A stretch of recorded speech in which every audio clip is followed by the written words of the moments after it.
David, it was so good to be back this week on Positive Regression with a race preview because the Cup Series going back racing at Watkins Glen, where, let's face it, Chase Elliott is the man there, right? So the big question is, can he be beaten? How can he be beaten?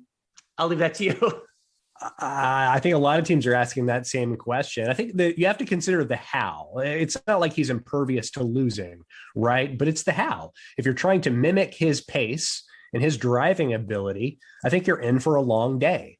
Consider what Watkins Glen is. It is a big racetrack, sweeping corners. There's not a single slow corner there, according to Chase Briscoe this week. It's a track that caters to a fast car and good aero, and Chase's car is the fastest in the series. His aero is top notch. That's going to be tough to beat straightforward. So you've got to consider some kind of an inventive pit strategy just to get around him in hopes of outrunning him for 4 or 5 laps. All right. We all look at the stats. We listen to the podcast, Motorsports Analytics as well. Who are you looking at if there is going to be a contender to beat Chase Elliott?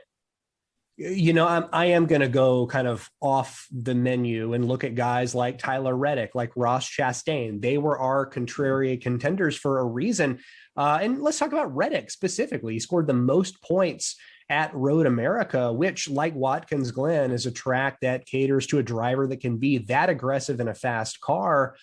He might not win this race, but he might come away with a big points tally, which, oh, by the way, he very much needs to stay in playoff contention. And that's kind of the path that you have to consider. Don't worry about Chase Elliott. Run your own race.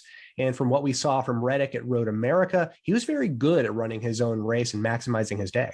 Should be fun. There are 4 more races. These road courses, maybe a little bit of a wild card aspect. For a full preview, make sure you listen to this week's Positive Regression.